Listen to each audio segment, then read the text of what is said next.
state ပြပြချင်ပါတယ်ဆိုတော့state ဆိုတော့စာဝင်ထားပါတော့ဆိုတော့ကမောင်တို့ကဒီကျွန်တော် image ပြန်မဲ့တစ်ခုပေါ့ဒါကကြတော့ color change မဲ့ဟာတစ်ခု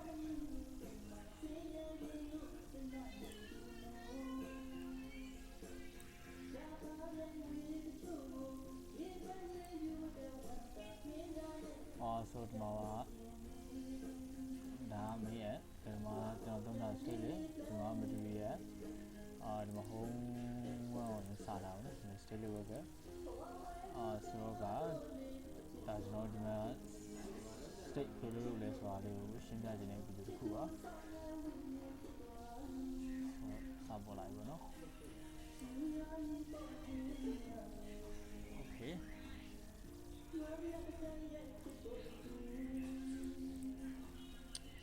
စာလိုက်ကျွန်တော်ဒီနေ့မှာ image ပြမှာပေါ့နော် image ပြမှာဆိုတော့ဒီမှာဒီ container ဒီဘက်ကဒီ image ဒီမှာကတ်သုံးထားတယ်ကတ်သုံးထားခြင်းကတ်သုံးတဲ့ elevation အဓိကအယူပြီးသုံးတယ်ပေါ့နော်အဲဆို 1.5 ဒီထားကြထူးခြားလို့ကြည့်ကြမယ် okay ဒီမှာဒီ pattern လေးနေလို့ရှိရင်ဒီမှာအရောင်လေးပြောင်းတော့ပေါ့နော်အဲ့ဒါကိုကျွန်တော်ပြပါမယ်ဆို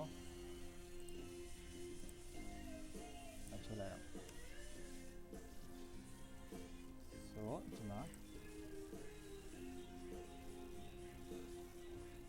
ဒီ worker ကိုဒီမှာ state လေး worker မှာဖြစ်တဲ့အတွက်ဒီ UI dynamically ထိလို့မရအောင်ဒီ ID တစ်ခုလေးကိုပဲဒီကျွန်တော်အရောင်ပြောင်းနေတာဖြစ်တဲ့အတွက်ဒီအခုလေးရှိမြန်ဒီ cat လေးနဲ့အုပ်ထားတယ်ဒီခုလေးဒီ cat လေးပေါ့နော်ဒီ cat နဲ့အုပ်ထားတဲ့ဒီတစ်ခုလေးကိုပဲကျွန်တော်ကွက်ပြီးတော့မှ state ကိုလုပ်ချင်တာအဲ့အတွက်ဒီကောင်ကျွန်တော်အခုဖတ်ထုတ်မယ်။ new refactor white click refactor မှာဒီမှာ extra worker အဲ့မှာကျွန်တော်တို့ကCNG chain ဆိုရလို့ color worker ဒီမှာဒီ worker ဖြစ်လာ။အဲ့ကျွန်မ state worker ပဲကြီးရဲကျွန်တော် state worker တောင်းလိုက်မယ်ဒီမှာဒီမှာ state worker တောင်းလိုက်။ okay ပြန်ဝန်းကြည့်မယ်။ဒီတိုင်းဒီပုံစံတိုင်းလို့ပေါ့နော်။အဲ့ဆိုကျွန်တော်တို့ကဒီ color change နေတာဖြစ်တဲ့အတွက်ဒီနံပါတ် color ပေးပဲတခုချင်တာနဲ့ဆိုရလို့ color ပေးပဲတခုချင်တာပဲဒီ color ကိုကျွန်တော်ဒီမှာဒီ right okay ဒီမဲ့ color ဒီမဲ့ဆိုတော့စစ်ကြည့်လိုက်ရင်ဒီမှာအဖြူဖြစ်သွားမယ်ဒီနေ့ကဘာကြောင့်လဲဆိုဒီမှာ color မဖြူ color နားဖြစ်နေအဲ့ဆိုဒီမှာထုတ် print ထုတ်ကြည့်လို့ရ color တန်ဖိုးကဘာလဲသိကြ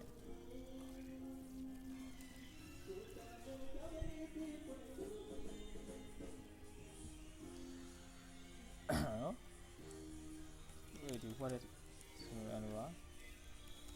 color so ဒီမှာ dollar sign နဲ့ဆိုရလို့ color ဒီမှာထုတ်ရတယ်ဒီမှာ so ဒီမှာ okay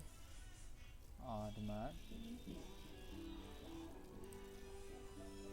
တော့ဒီဟာလေးကတော့ဒီ color နားဖြစ်နေမယ်ဆိုလို့ရှိရင်ဒီမှာဆက်လာမှာ wrap ပါ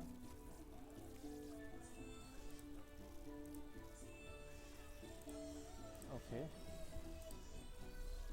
ကျွန်တော်လာမယ်ဒီကနားဖြစ်နေကြတော့ပေါ့အဲ့ဆိုဒီမှာ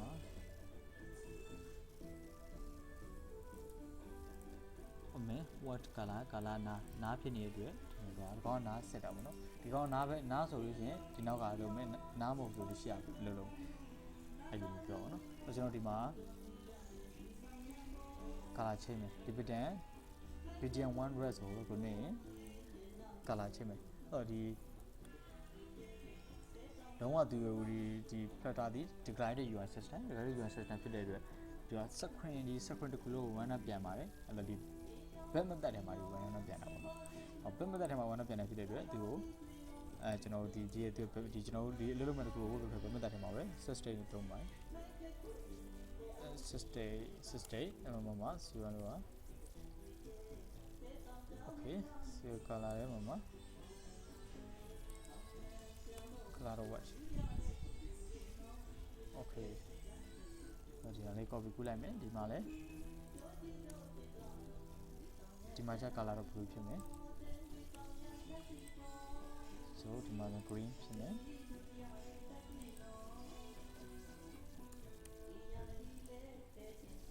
okay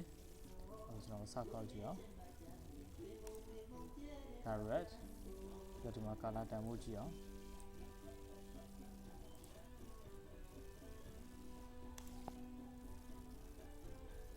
blue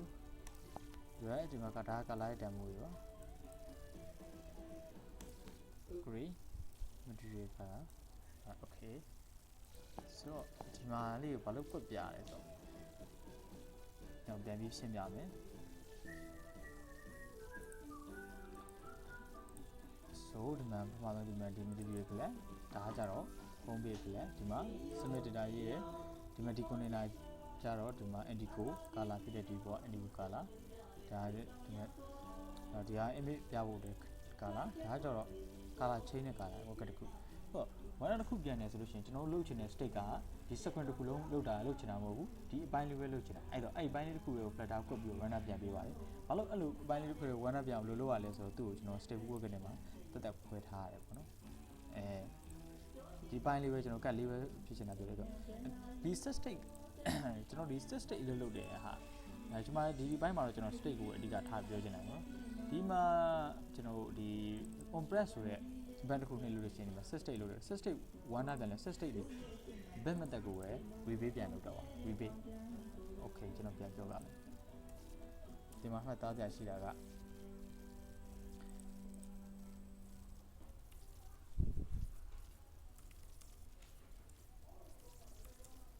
setState and method okay တော့ဒီမှာလူလေးဖြစ်သွားပြီ okay ဒီဘိုင်းတော့ဒီလောက်ဒီဘိုင်းလေးပါပဲနောက်မှာဆက်မယ်